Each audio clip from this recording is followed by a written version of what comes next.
In this video module, we'll talk about the general concept of a program, and in particular the Python program, and spend a little bit of time talking about how Python programs work, and so on in preparation for the actual programming component of the course. So what is a program? When we think about in the computer world, common programs that we use, Microsoft Word, Excel, PowerPoint, Minitab, MATLAB, there are a whole bunch of programs that people use on a fairly frequent basis. And what they do, a program basically does perform some task, or it's some application that performs some function that the user needs.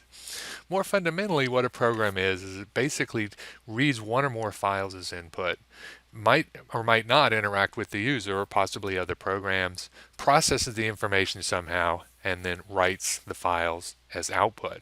So for example, if we open Microsoft Word here, let's see if I can do, there I am, open Microsoft Word, I can open a document. So I'm going to go back to my computer and say, let's go open that file that we looked at in the previous video. So I can go to my INSY 310, go to code, dir examples, D2, and we see that file1.docx. So the program Microsoft Word just navigated, or we navigated to the file, we opened the file.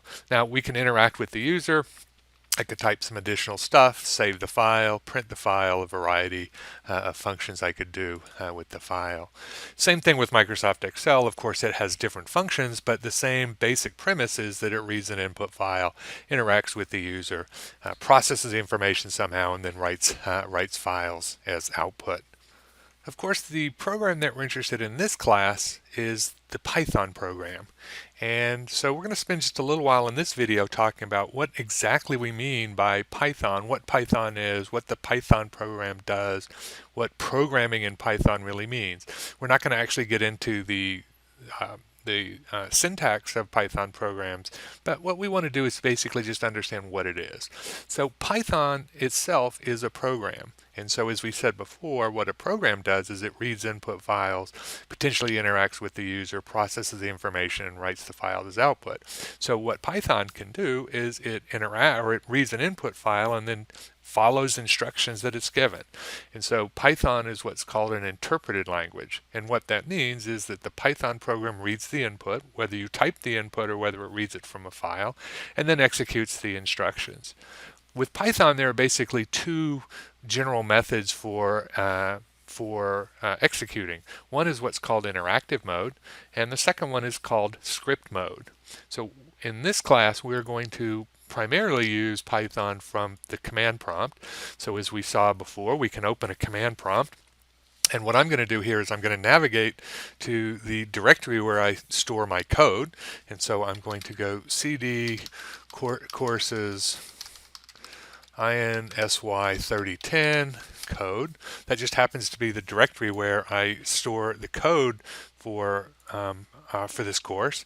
And so I can also go to that same location using the which we have done in previous videos in the using Microsoft Windows Explorer. And so that's the subdirectory called code. Now, if I want to execute a Python program, as I mentioned before, there are basically two mechanisms to do that. There's interactive mode and there's script mode. So if from the command line I just type Python, we are actually executing the Python program. And so you can see what happened is it initialized the Python program. I happen to use Python 2.7.11, 64-bit on Windows 32. And so the triple prompt here means that Python is now waiting for instructions from the user. And waiting for the instructions from the user means we are in interactive mode, and so we are interacting directly with the Python program. So at this point I could type a valid Python command, like for example print hello, and Python will then respond by executing the instructions. So I've given it instructions saying print the word hello, followed by a period, and Python did that and then returned and is waiting for additional commands. I can quit the Python program, by issuing the exit command, open parent, close parent, and we just exit, and now we're back to the command prompt.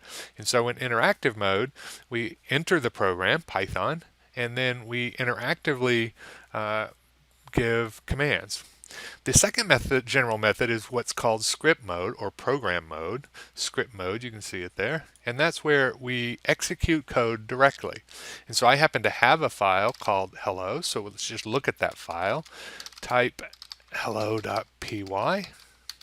And the hello.py file has two lines, simply two instructions: print hello Jeff, print have a nice day. And so I can execute that from the command line by simply typing Python and giving it the command line parameter of the file that I'd like it to execute. Hello, oops, get my space here, hello.py. And so when I execute in script mode, Python followed by the script name, Python starts. It reads the instructions in the file, follows the instructions, or does what it's told, in this case print 2 lines of text, and then exits the program. So in interactive mode, we entered the commands. We could have done the same thing. I just did hello, but we could have easily done hello Jeff and have a nice day. And in script mode, it simply executes and then the Python program terminates. One other similar option, if I enter the Python command, is I could use the import option. So in this case, I can import hello, and Python is still in interactive mode. It goes out, reads the file, hello.py, executes the 2 commands, and returns the results, but we're still in the Python interpreter. Note that when I use the import command, I don't use the .py. So the extension, the Python extension, I need to use in the command line, but I don't use it in the import. It's part of the import command. The interpreter adds that for you. We'll talk much more about this notion of importing modules later on in the course, as we'll talk much more about the individual commands and how to do the actual programming in Python. So what we wanted to do in this short video again was primarily just talk about what a program is and how we interact and how Python itself works. And so remember, what we have is a program which takes input from the user, follows the instructions, and then writes output. We can do that in 2 general ways with Python, either in interactive mode or in script mode, and we will have plenty of practice using both of those methods as the course continues.